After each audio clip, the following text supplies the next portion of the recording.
नहमदु व नसल्ली अला रसूलिल करीम अम्मा बाद फ़अऊज़ु बिल्लाहि मिनश शैतानिर रजीम बिस्मिल्लाहिर रहमानिर रहीम व अन तुअद्दुल अमानाति इला अहलिहा सदक़ल्लाहु मौलाना अज़ीम। काबिल एहतराम हमारे यादगार महल्ले के बुजुर्गान और निहायत ही काबिल एहतराम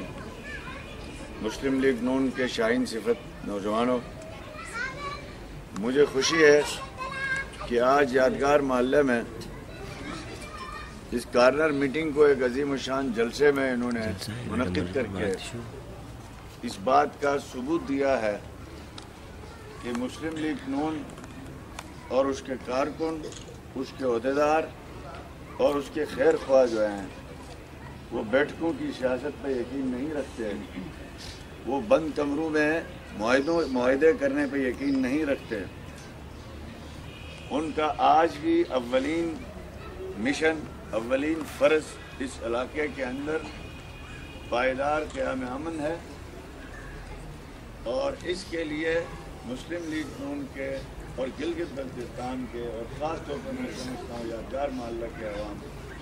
जिन्होंने हमेशा बावजूद मखलूत आबादी होने के बावजूद हमसायों में बड़े मसाइल होने के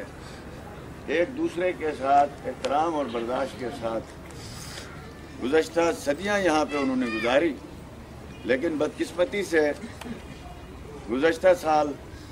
कुछ ऐसे नाखुशगवार वाक़यात यहाँ पे पेश आए। मैं समझता हूँ वो यहाँ का कोई मकामी शख्स ऐसी शरारत नहीं कर सकता है। उसमें जो कुछ भी हुआ, कुछ अनासिर चाहते हैं जहाँ कहीं पे भी मखलूत आबादियाँ हैं उन भाइयों को आपस में लड़ाया जाए, उनके अंदर इंतशार पैदा किया जाए और उस इंतशार से अपनी मज़मूम मकासद को पूरा किया जाए। तो मैं सलाम पेश करता हूँ यहाँ के बुज़ुर्गों को, यहाँ के नौजवानों को और यहाँ के माओं को, यहाँ के बहनों को कि बावजूद इंतहाई मखदूश हालात के बावजूद यहाँ के अवाम ने सब्र का पैमाना जो है कभी भी हाथ से नहीं छोड़ा, मामलात को खूबसूरती से हल करने की कोशिश की, भाईबंदी को बरकरार रखने की पूरी कोशिश की और इसी तरीके से मुस्लिम लीग नून जो है वो पूरे गिलगित बल्तिस्तान के अंदर ये कोशिश कर रही है और हल्के के हर जगह में जहाँ कहीं पे भी बदअमनी होती है खुदा न खास्ता, वहाँ पे मुस्लिम लीग नून के कारकुन, मुस्लिम लीग नून के खैरख्वाह अब सफ़ अव्वल में अपना किरदार अदा करने की कोशिश करते हैं। बदकिस्मती से जिस रियासत के ज़ेर इंतज़ाम हम यहाँ पे हैं, उस रियासत की गलतियाँ इतनी हैं, वो एक ऐसे लोगों के हाथ में उसकी भागदौड़ है जहाँ जजा सज़ा का निज़ाम ही कायम नहीं है और यहाँ 300 से ज़्यादा कत्ल गुज़श्ते 5-6 सालों में यहाँ पे हो चुके हैं 94 से लेकर अब तक, लेकिन एक भी शख्स को 1 साल की सज़ा नहीं हो सकी है। आज आप बखूबी जानते हैं रसूल करीम सल्लल्लाहु अलैहि वसल्लम ने जिस रियासत की बुनियाद रखी थी, उस रियासत के अंदर भी 50% लोग खौफ खुदा से जुर्म से बाज आते थे, 50% लोग उस वक्त के अदल के निज़ाम से डर के जो है वो जुर्म से बाज आते थे। लेकिन आज इस गए गुजरे दौर के अंदर जहाँ पे खौफ खुदा तो हम में रहा ही नहीं, रियासत का खौफ भी सिरे से ख़त्म हो गया, अदल का खौफ सिरे से ख़त्म हो गया। कत्ल करके तीसरे दिन जो है वो जेलों से छुड़ के लोग बाहर आ रहे हैं और हज़ारों ऐसे लाशें यहाँ पे गिराई गई हैं जिनका कोई कसूर नहीं था। मुझे मुख्तलिफ दुनिया के चैनल्स ने आके पूछा पिछले दिनों जब हंगामे हुए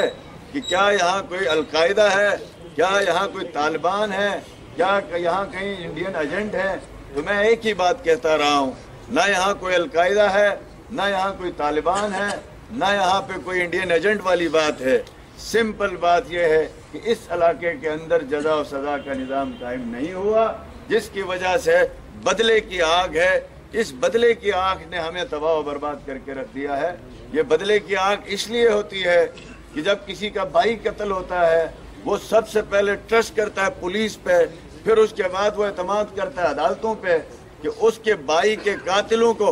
हुकूमत पकड़ के सज़ा देगी। लेकिन 2 साल गुजरते हैं, उस कातिल का कोई अंजाम पता नहीं होता है, तो उसके बाद उसको ताने पड़ने शुरू होते हैं हमारी सोसाइटी में ہے کہ نہیں ہے یہ بات؟ ہر محلے کے اندر یہ بات ہے، یہ شیعوں کے اندر بھی یہ بات ہے، یہ سنیوں کے اندر بھی یہ بات ہے کہ اس کو تانے پڑنے شروع ہو جاتے ہیں، تم کلف کے کپڑے پہن کے بازار میں پھرتے ہو، تمہارے بھائی کے قاتل تو دندناتے پھر رہے ہیں۔ تو لہٰذا ان تانوں کی وجہ سے، ان مجبوریوں کی وجہ سے، خاندان میں اپنا قد کاٹ زندہ رکھنے کی وجہ سے یہاں پہ وہ بدلے کی آگ بھڑکتی ہے، اور اس آگ کے ذریعے سے پھر بے گناہ لوگ جو ہے اس آگ کی لپیٹ میں آتے ہیں۔ وہ جو لوگ جو فساد کرواتے ہیں وہ حضرات تو بلوں میں چھپتے ہیں، ان کے پاس تو بہت بڑے وسائل ہوتے ہیں، وہ عام آدمی کی طرح روزگار کی تلاش میں نہیں پھرتے، لیکن اس آگ کا جو ایندھن بنتا ہے وہ عام آدمی مرتا ہے۔ یہاں 750 لوگ 88 سے لے کے اب تک یہ 3 کلومیٹر کے اس شہر میں قتل ہو چکے ہیں، لیکن ان میں سے کوئی بھی شخص ایسا نہیں ہے اگر یہ کہا جائے کہ اس نے فلاں کو مارا تھا اس لیے اس کو مارا گیا۔ وہ بیچارہ اپنے روزگار کے لیے نکلا، وہ اپنے جناب سکول کے لیے نکلا، وہ اپنے کسی ملازمت کے لیے نکلا، اس کو یہی اندازہ تھا نہ میں نے کسی کو مارا ہے، نہ میں کسی معاملے میں انوالو ہوں، مجھے کیوں مارا جائے گا؟ اس لیے کہ وہ قاتل تو چھپتے ہیں، وہ دہشت گرد تو چھپتے ہیں، ان کو ریاست کی بھی بعض دفعہ پشت پناہی رہی ہے،